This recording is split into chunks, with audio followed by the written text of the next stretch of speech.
എന്നെ ജോബ് പഠിപ്പിക്കുന്ന പാഠം, ഞാൻ എൻ്റെ തമ്പുരാന്റെ മുമ്പിൽ ഇരുന്ന് കരഞ്ഞാൽ എൻ്റെ ദൈവം എനിക്ക് നഷ്ടപ്പെട്ടതെല്ലാം ഇരട്ടിയാക്കി നൽകും. ഉച്ചത്തിൽ പറഞ്ഞേ ആമേൻ.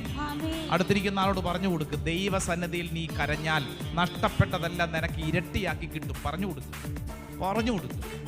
ആ, ഇരട്ടിയാക്കി ദൈവം തരും. ആരുടെ മുമ്പിൽ ഇരുന്ന് കരയണം? ദൈവസന്നിധിയിൽ ഇരുന്ന് കരയണമെന്ന്. അല്ലാതെ യൂട്യൂബിന്റെ മുമ്പിൽ, ഫേസ്ബുക്കിന്റെ, വാട്സപ്പിന്റെ മുമ്പിൽ ഇരുന്നുകൊണ്ട് അയ്യോ എന്ന് പറഞ്ഞ് കരഞ്ഞോണ്ടിരുന്നിട്ട് എന്ത് കാര്യം? നീ കരയേണ്ടവന്റെ മുമ്പിൽ ഇരുന്ന് കരയണം. കരയേണ്ടവന്റെ മുമ്പിൽ ഇരുന്ന് കരയണം. പറഞ്ഞേ ആമേൻ, ആമേൻ. കേട്ടോ, ഇതൊക്കെ വീട്ടിൽ ചെന്ന് പറഞ്ഞു കൊടുക്കണം. വീട്ടിലുണ്ട് കുറെ എണ്ണങ്ങൾ, അതുങ്ങളോട് പറയണം. ആ ഫേസ്ബുക്കിൽ ഇരുന്ന് കരയുന്നുണ്ടാവും ഒരുത്തൻ, അപ്പുറത്ത് ഇൻസ്റ്റാഗ്രാം സ്റ്റോറി കണ്ടിട്ട് കരയുന്നുണ്ടാവും വേറെ ഒരുത്തി ഉണ്ടാവും, വേറെ ഒരെണ്ണം അപ്പുറത്തോട്ട് മാറി ബ്രേക്കപ്പ് ആയെന്നും പറഞ്ഞ് കരഞ്ഞോണ്ടിരിപ്പുണ്ടാവും, വേറെ ഒരെണ്ണം ഇപ്പുറത്ത് ഇരുന്നുകൊണ്ട് എന്നെ ചതിച്ചു എന്നും പറഞ്ഞിരിപ്പുണ്ടാവും, അപ്പുറത്ത് ഒരുത്തൻ B2 തീർന്നു പോയി ഇനി ജർമ്മനിലോട്ട് എങ്ങനെ പോകുമെന്നും പറഞ്ഞ് കരഞ്ഞോണ്ടിരിപ്പുണ്ടാവും. ഉണ്ടെന്ന് വീട്ടിൽ ഇഷ്ടം പോലെ ഇരിപ്പുണ്ട്. ആ ഓരോന്നിനും വിളിച്ചിട്ട് പറയണേടാ മകനെ, നീ കരയേണ്ടത് ആരുടെ മുമ്പിലെന്നറിയോ? തമ്പുരാന്റെ മുമ്പിൽ ഇരുന്ന് കരയണം. Praise the lord. Hallelujah, hallelujah. ബൈബിളും തുറന്നേ, എസ്രായുടെ പുസ്തകം, എസ്രായുടെ പുസ്തകത്തിൽ എസ്രായുടെ ഒരു കരച്ചിലുണ്ട്. 10-ാം അധ്യായം 1-ാം തിരുവചനം. 10-ാം അധ്യായം 1-ാം തിരുവചനത്തിൽ എസ്രായിരുന്ന് കരയുന്നത്, ദൈവമേ, ജീവിതത്തിലെ ദൈവജനത്തിന്റെ പാപങ്ങളോർത്ത് കരയുന്ന എസ്ര.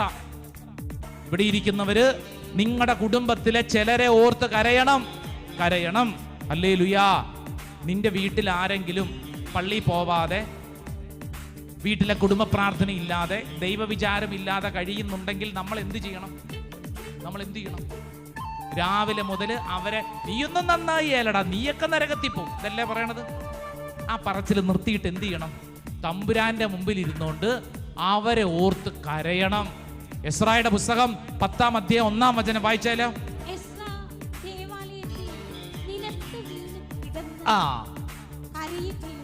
കണ്ടോ എസ്ര കരഞ്ഞ കരച്ചിൽ കണ്ടോ? എങ്ങനെ കരഞ്ഞു? സോഫയിൽ ഇരുന്ന് മുകളിൽ കറങ്ങുന്ന ഫാനും കൊണ്ട് AC-യിൽ ഇരുന്ന് കരഞ്ഞെന്നല്ല, മറിച്ച് എസ്ര കരഞ്ഞത് ഒന്നും കൂടെ വായിച്ചേ. ദേവാലയത്തിൽ നിലത്ത് വീണ് കിടന്ന് എന്ന് പറഞ്ഞു കഴിഞ്ഞാൽ അങ്ങേയറ്റം തീഷ്ണതയിൽ കരഞ്ഞെന്ന്. അങ്ങേയറ്റം തീഷ്ണതയിൽ കരഞ്ഞു. എങ്ങനെ കരഞ്ഞു? അങ്ങേയറ്റം തീഷ്ണത. അയാളുടെ നെഞ്ചിൻ്റെ അകത്ത് ആ വലിയൊരു ആവേശം ഉണ്ടായിരുന്നു. എൻ്റെ ജനങ്ങൾക്ക് വേണ്ടി ഞാൻ കരഞ്ഞില്ലെങ്കിൽ പിന്നെ ആര് കരയും? ഇവിടെ ഇരിക്കുന്ന ഓരോരുത്തരും ശ്രദ്ധിക്കണം. ഇവിടെ ഇരിക്കുന്ന കല്യാണം കഴിച്ചവരൊന്ന് കൈ പൊക്കിക്കുക. കല്യാണം കഴിച്ചവര് സംശയമാണോ? പൊക്കുക. കണ്ട ഒട്ടുമുക്കാലും പേര് കല്യാണം കഴിച്ചവർ.